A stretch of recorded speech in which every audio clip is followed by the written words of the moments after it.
Welcome back to the RBR Recap, episode 6. I'm Alex Burgos, joined as always by my co-host, Gabe Rivas. Gabe, how are you, sir? I'm doing well. Another week of traveling from Florida to Pomona, now back home. So I'm doing well, and there were a lot of great fights this past weekend. Yeah, those airline miles are racking up for you, man. Yeah. Yeah, it was an incredible weekend. It was the upset weekend is what we'll call it. I mean, we had so many close fights and so many upsets. You had guys like Chris Colbert, Guillermo Rigondeaux, Jerwin Ancajas, all lost and we're all big betting favorites going in. And so what we're going to focus on today is two fights, Josh Taylor against Jack Caddarol and Chris Colbert against Hector Garcia. Controversial decision here. We had Taylor retaining his crown by split decision with scores of 114, 111, 113, 112, and 112, 113. It was a partisan crowd, obviously over 12,000 people cheering their man on in Josh Taylor, his homecoming fight after defeating Ramirez and collecting all of those belts. He got dropped by Caddarol midway through the fight. A lot of people are calling this a robbery. They're calling it another bad boxing decision. But then you also have the side of people that are saying, well, not so fast. You know, it was Caddarol doing well, but just, not good enough to get the decision and get the victory. And when I say people like that, commentating, Andre Ward was one of the most outspoken people who was talking about maybe the optics of the fight or the story of the fight was won by Josh Taylor, even though Jack Caddarol on the CompuBox punch stats. And so he was, a large margin ahead of Taylor in punches. And most of the rounds, I believe he landed double digits if you're looking at it round by round, which is how you have to score boxing, which is why the name is round by round boxing. So when you're looking at it like that, you can kind of get different stories of how this fight went. Gabe, I want to get into, before I get into my little bit about, the punch stats and maybe the tale of a fight and what we're watching and what the judges are actually watching. I want to get your perspective on the fight and maybe what could be next for Josh Taylor, a pound for pound fighter who really didn't look like his best on Saturday. As you mentioned, it was an underwhelming performance on behalf of Josh Taylor, who has really delivered some excellent performance against JC Ramirez, Regis Prograis. Like you said, he's a top 10 pound for pound fighter, but he didn't look like that in his fight against Caddarol. And so in his post-fight interview, he did say that this might be, or most likely is his last fight at 140 pounds. And it'll be interesting to see how he performs at 147. I wouldn't throw him with a world champion just yet, as if that were a possibility, because it's hard for anyone to get a title shot at 147 pounds. But I would like to see him face, some top 10 contenders, people in the top 10, top 15, see how he looks at 147 pounds. It's also nice to see a champion become undisputed in a division. It gives you a sense of clarity regarding who's the top at the division at that time. It's nice to see him make a defense. He did that. It would have been nice to see him make one or two defenses just so that there's a clear dominant champion in a given era or time frame in the division. But, you can't always get that. So he's moving up perhaps 247 pounds. And what that usually does is that leads to 4 titles becoming vacant and a bunch of different people fighting for those belts in that division. And as we all know, it's a very interesting division. You still have JC Ramirez, you have Jose Chon Cepeda, you have Regis Prograis, you also have Sandor Martin, the Spanish fighter who upset Mikey Garcia, Arnold Barboza, also Jack Caddarol, who lost in that fight. And so there's a lot of fights to be made for these titles that are going to become vacant as a result of Josh Taylor moving up to 147 pounds. Right. And some of the fighters, the top ones right now are actually chasing Josh Taylor and Regis Prograis and Jose Ramirez. They want some get back. Those would be fun fights at 147. And he's mentioned, those will probably be, if they happen, at 147. Now, that kind of adds a little bit more intrigue to that mix of fighters. Josh Taylor has been calling out Terrence Crawford. From what we saw yesterday, Crawford washes him and it's not even close. And Crawford took to Twitter immediately. I'm different. Like, don't disrespect me. But, with owning all the belts at 140, he's able to position himself if he does move up, to be the number one contender for the WBO title for Crawford. So I mean, I think it's good on Crawford to be like, look, because that could be a big money fight and, quote unquote, easier fight for him than, an Errol Spence fight or an Ugas fight or whatever it ends up being, if he wants to unify. But, good on him for being like, you know what? Yeah, we don't want to talk about that fight. We're looking at other guys at welterweight. And, it remains to be seen what Josh Taylor does. If he stays at 140, I like a lot of those fights. And I think people are salivating for Choncepea to get an opportunity either for a vacant title or fight one of those top level guys that you're talking about. I think that would be an exciting opportunity for him. But I just wanted to kind of throw in a little bit of conversation, discussion, and get people's opinion when they hear this on the whole punch stat conversation. And I've been thinking about this a lot. I've been talking to the folks over at RBRBoxing, which do those boxing sensors, and they really track the punches that you throw. They're able to track how hard punches are thrown and different things like that. That really helps in training. But got me thinking, like, at what point do we level up now and go into the 21st century with boxing, where it's not like three people over 60, 70 years old ringside telling us who won and who lost the fight? It gets me thinking.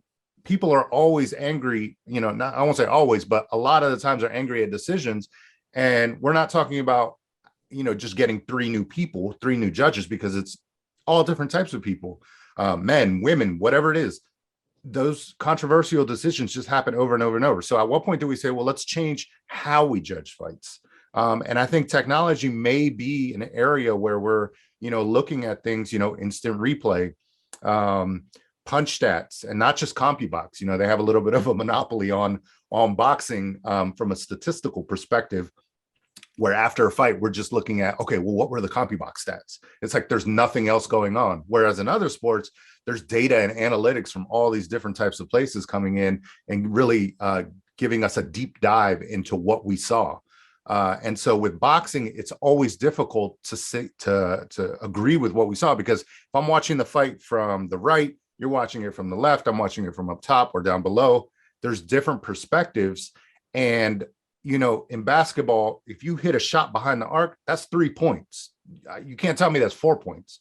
It's 3 points. If you throw a touchdown in football, that's 6 points. You can't tell me that's 20 points. You know what I mean? In boxing, if I hit you with the up jab and you buckle, or I hit you with just a lazy jab, those are two different types of the same punch that don't count for the same thing. And it's all perspective. So if I'm looking at it from up top and I'm like, ooh, I think I saw his legs buckle, I'm going to give him that round based off that one, hard punch from that round. So it's just too much human error that can happen. And so maybe we start to introduce a little bit of technology. And, a lot of people get upset after a fight where it's like, I want the result ASAP. It's like fast food. I want it now. I want it now. But, the best meals that you cook up take time. And so serve me a gourmet meal. Take your time. Let's set the table. If you have to go back and look at digital punch count, if you got to go round by round and look at how those punches were landed, thrown, et cetera, et cetera. If you had to look at different things, is basically what I'm saying, instead of just tallying up a bunch of numbers and being like, well, this is who won based off of what these three people think, then by all means do it. I'm okay with that. I'm okay with the decision taking a little bit longer if we're going to get it correct. Now, I want to go to the stats, because I was mentioning Caddarol landed a lot more than Taylor. So he landed 120 punches versus Taylor's 73. Over 6 rounds, he landed more than double digits. In 2 rounds, he landed 9, and this is Caddarol. So when you go round by round, he outlanded Taylor in a majority of those rounds. And so if we're to believe that CompuBox is accurate, you have to kind of put that into the fold of how this decision was made. And so it's difficult when you're a judge and you're just kind of like under the light and the pressure. And it's just like, I just got to get my one score from that round. Then they tally it up. And then now, you have to defend something that, you scored 1 to 12. I mean, most people, I don't know if you've ever seen those things where it's like, you get these in elementary school, but it's like, Sally has a yellow dress. She has a red dog. She likes to, drive a pickup truck. What color is Sally's dog?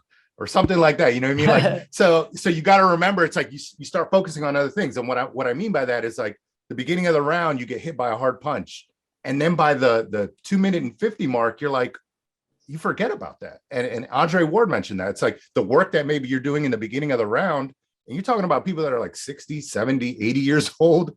Like, you're really expecting them under pressure to be like, who won that round, a close round? Both guys maybe got buzzed. It's difficult. It's difficult to do. I think it's unreasonable also to expect people, whether there's corruption in boxing or not. But if we're just talking about all level playing field and you just have a regular person trying to give you a score, it's difficult. It's difficult to do in a setting like that. And so, to kind of get off my soapbox now, I just want to say technology is something that should really be looked at and possibly put into boxing more so. When we talked about this on another episode where we were saying, instant replay should be unanimous. It should be on all boxing commissions. It should be available. I think this is along those lines. There should be different ways that we're getting to a decision for a fight, especially something like this, that it's the livelihood of a contender like Jack Caddarol, who's been at it for so long. He was undefeated. And, the majority of people think he won. There's got to be a better way than 3 people ringside just telling us who won and telling us what we saw. We need to create more hedges, more barriers between human error and the kind of objectivity that you get from mathematics and science and technology. I'm putting it out there. I want to hear what people have to say about it, different perspectives, and just start a discourse and a conversation about it, because I think, like I said before, we got to look at how we're judging fights as opposed to just replacing those 3 people, because there's always going to be the same thing where people are just like, what was he watching or what was she watching? Shout out to CJ Ross. Also on Saturday, we had a huge upset as Chris Colbert took on Hector Garcia. Now, if you remember, Chris Colbert was scheduled to face WBA champion Roger Gutierrez, who had to back out because of COVID-19. So earlier in the week, I did the Box Bet Pod Moneyline rundown, and they hadn't released the odds. But even in the Gutierrez fight, Colbert was a pretty big favorite. I think he was like a minus 1,000. He ended up coming in at minus 3,000, meaning if you put 10,000 down on Colbert to win, you would only get like $330 back. I mean, it was ridiculous how much of a favorite he was. Hector Garcia went in at plus 1,100. You put 100 down, you win $1,100. So it was a really big upset. Chris Colbert got dropped in the 7th round. First time in his career that he got dropped. I mean, he was just literally dominated this whole fight. Garcia, a little bit of an unknown, Dominican Olympian, undefeated, but man, he came and showed that he's at that top level. He won by scores of 118 to 109 twice and 119 to 108. So a one-sided victory for Garcia. We have a lot of stuff to talk about in this one.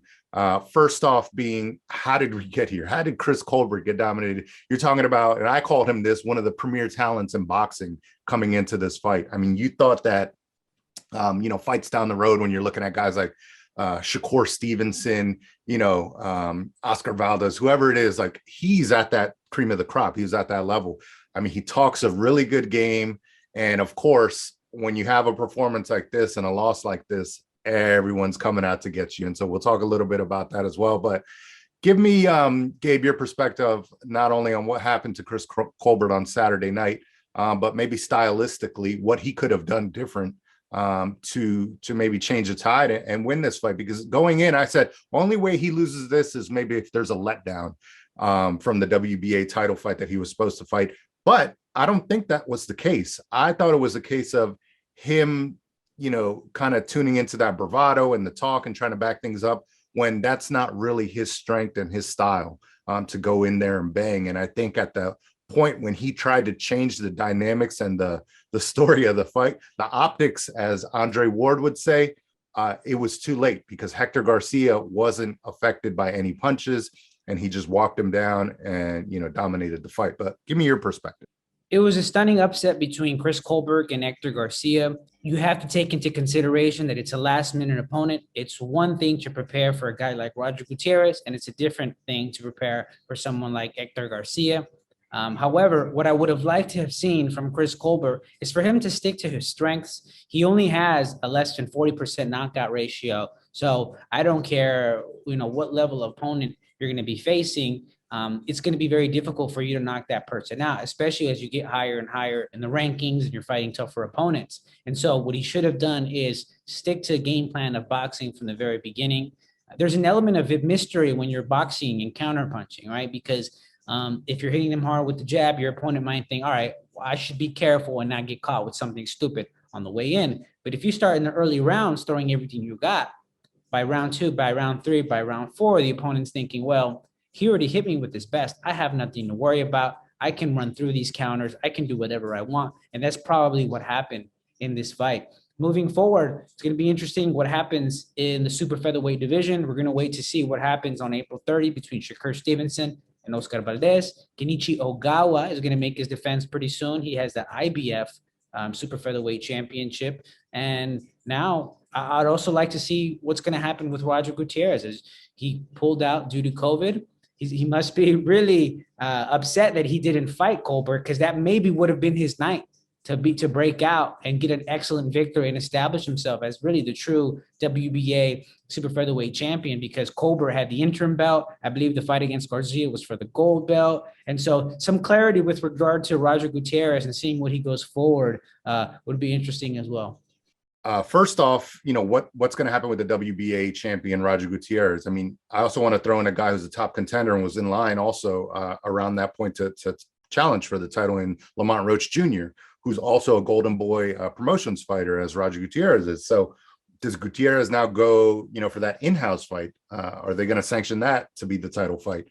Does Hector Garcia now jump the line in essence and because he beat Chris Colbert, get that opportunity immediately to fight Gutierrez? A lot of interesting things are going to happen within the WBA. And then you have the unification that you're talking about between Shakur Stevenson and Oscar Valdez. So we got to see what's going to happen there. As far as stylistically of what happened in this fight, I think you hit the nail on the head as well. You have a guy coming in, and Chris Colbert did this against Tug, where he's just going in and he's trying to impose his will when those aren't his strengths. His athletic ability, his boxing, his counterpunching, like those are the things that he should have leaned on early on, in my perspective. And then later on, if you want to get in the trenches and you've kind of frustrated this guy and he's thrown a lot of punches, power punches, and missed a lot of things, but you've made him miss, then that person starts to wear down. And then maybe you can start to break him down by battling in the trenches. But just going in there and trying to show you're a dog, it's like you got to reel him in and be able to tell him, like, these aren't your strengths. We know you're a superstar. We know you're prime time. You want to be flashy, but guess what? There's other ways to show. And I think, Shakur Stevenson's a good example of that. He's able to make guys miss so much. He rarely gets hit, but he's also not a power puncher. He's not going to go in there and just, knock you out with one punch. He will frustrate you to the point and hit you to the point where it's just like, man, I've been dominated over 7 rounds. Now I'm getting tired, winging punches, missing them. I'm getting frustrated, mentally exhausted. That's when you can put the pedal to the metal. And that's when people like Ward and Bradley are like, Shakur has to step it up and then take this guy out. At that point, not round 1, like, right. Hey, hit him with a power shot or a body shot and take him out. That's not what we want to see. We want to see you use your strengths and your ability and then break these guys down. And I think in that way, he can get more stoppages. And I like that you mentioned Lamont Roach Jr. and credit to the matchmaking at Golden Boy, because Rene Alvarado was a guy who had a lot of early losses. He got some good opportunities. They built him back up, fought for a world title and won. Roger Gutierrez also had some early losses in his career. They brought him back up. He defeated Rene Alvarado, became the champion.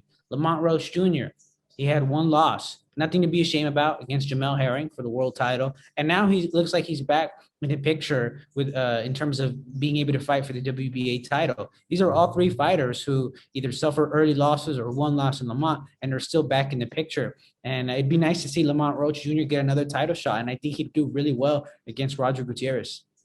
Yeah, and he's a guy also that's kind of switched a little bit. He's become more aggressive. I think that Alvarado fight was really good and showed that he's able to be more offensive, because I think always the knock on him was, he's got, he was a decorated amateur. He's got the ability. He just doesn't pull the trigger, and he gets himself in these positions where he's able to, box a guy and dominate him, but he just hasn't pulled the trigger. But I thought he did really well versus Alvarado, showing that he could be a little bit more aggressive and, show a little bit more urgency and win those kind of close rounds and then eventually the fight. One thing I want to mention that we have to do is obviously, and I kind of briefly talked about it, when Colbert is such a big talker and he's, bringing all this attention on himself, you're going to have the backlash. And so you got guys like Errol Spence and Shakur Stevenson as well, who came at, Chris Colbert midway through this fight on Twitter. And Stevenson said, dude said, he don't know if I got a dog in me, but he's down every round and choosing to survive. He's not even trying to win no more. Wow. And he's, really talking about the 11th and 12th when Colbert decided to really backpedal and not go back to the trenches and really try to, score the knockout like his corner told him, like, in the 9th, 10th, 11th, like, you're not going to win this fight unless you knock this guy out. As far as longevity and intelligence of knowing, like, this isn't my night, Colbert did the right thing. But in boxing, there's this bravado, especially if you're talking it up. I'm a dog, I'm this, I'm that. You're going to get the backlash. But I think Colbert did the right thing. It was not his night. And Hector Garcia was not a guy that he was going to go into the trenches with and knock out. It just was not going to happen. And I think he knew that. And he made a conscious decision to say, I'll live and fight another day. I think maybe this will maybe strike a chord in him and really bring him back down to earth and say, let me go back to the drawing board and go back to my strengths and do what I can do to really outclass some of these other fighters. Not knocking Hector Garcia or saying he would have, beaten Garcia any other way, but it could have been a lot easier for Chris Colbert is the point. And I will give him his credit. Kudos to him. He stuck around after the one-sided beating and he took the interview. A lot of times fans are like, oh, he got beaten, he didn't want to talk. Like, imagine you're on this big stage, you're on TV, and everything you have, your undefeated record, it just got taken away from you. You lost, and you lost decisively. This wasn't close. So kudos to him. He manned up. He took his loss like he took all his wins. All you can say is, let's see what happens. Let's see him go back to his drawing board and let's see him come back and let's see what he can bring to the table. Next week, we have two exciting fights that we'll be recapping. We have Jose Ramirez against Jose Pedraza on Friday. That's an ESPN Plus Top Rank card. And then on Saturday, we have an exciting DAZN card. Roman Chocolatito Gonzalez taking on Julio Cesar Martinez. That is going to be a barn burner. And so I'm looking forward to talking about those two fights with you, Gabe. So for everyone here at the RBR Recap, we appreciate you tuning in. We'll be back next week. Thank you for listening to the RBR Recap. Make sure to follow us on social media at RBR Recap and visit RBRRecap.com for the latest episodes.